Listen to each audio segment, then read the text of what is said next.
Alors, je discute davantage de ce rapport avec Yves Giroux, directeur parlementaire du budget. Bonjour, Monsieur Giroux. Bonjour.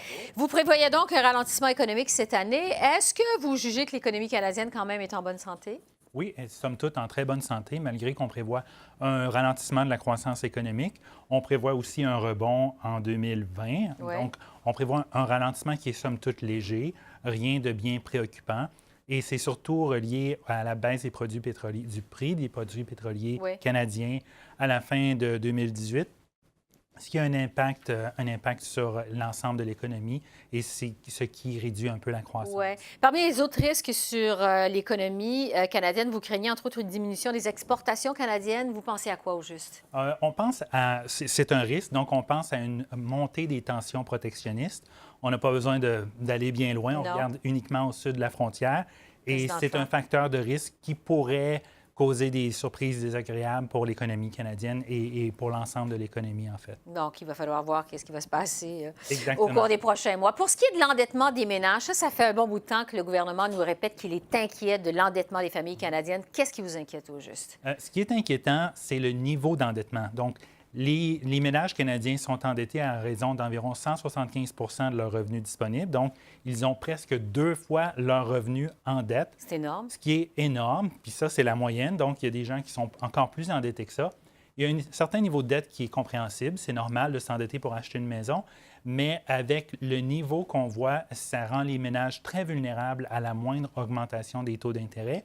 Et avec les taux d'intérêt à des creux historiques, ils peuvent remonter exactement. Et ça va mettre à risque des ménages qui sont les plus fragiles si ou quand il va y avoir une remontée des taux d'intérêt. Donc, ça pourrait vouloir dire peut-être des faillites de familles en cas d'augmentation même très légère de taux d'intérêt. C'est possible pour les familles qui sont les plus serrées financièrement. Ça pourrait vouloir dire de mauvaises nouvelles ou de devoir se serrer la ceinture, réduire le budget discrétionnaire pour certaines autres dépenses. À un moment donné, il va falloir changer les habitudes de consommation. Bon, pour ce qui est des déficits maintenant, l'an dernier, 800 millions de dollars plus élevés que les libéraux nous l'avaient dit et en moyenne, 700 millions plus élevés que prévu pour les années à venir. Est-ce que le gouvernement, ou est-ce qu'on a affaire à un gouvernement qui se met la tête dans le sable en matière de déficit? Pas du point de vue de la différence entre nos prévisions et les leurs. C'est une différence qui n'est pas énorme. Mais là où le gouvernement fait preuve peut-être pas d'aveuglement, mais jovialisme, c'est de penser qu'on pourrait retourner un jour en équilibre budgétaire avec le type de politique qu'on a. Le gouvernement, lors de son arrivée au pouvoir, avait clairement énoncé son désir de revenir à l'équilibre budgétaire en 2019-2020.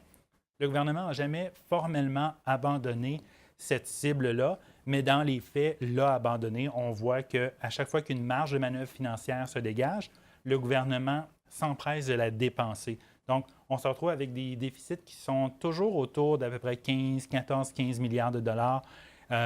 Aussitôt qu'il y a une marge de manœuvre qui suggère que les déficits pourraient se résorber, le gouvernement dépense cet argent-là. Ouais. Donc, ça suggère que plutôt que l'équilibre, le gouvernement vise plutôt des déficits entre 15 et 20 milliards de dollars par année. Et en même temps, le gouvernement nous dit de ne pas trop se concentrer sur le déficit. Ce qui est plus important, c'est le ratio dette-PIB. Qu'est-ce que vous en pensez de cette mesure-là, vous, le ratio dette-PIB par rapport au déficit?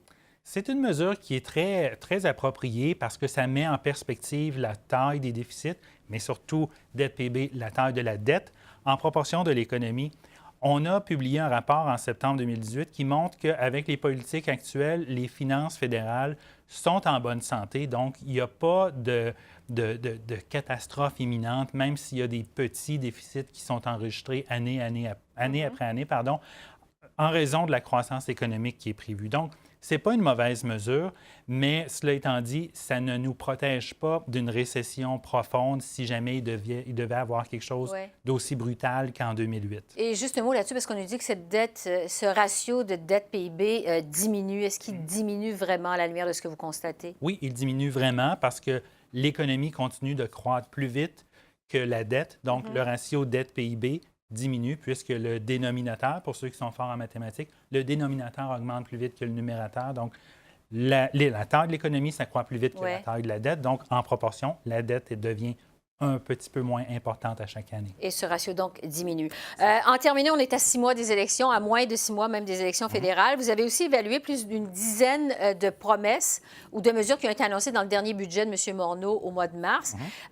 Pour tester, en fait, votre capacité à chiffrer les promesses qu'on va faire pendant la campagne électorale, qu'est-ce que vous avez appris de ça? Est-ce que vous êtes allé être en mesure de chiffrer ces promesses?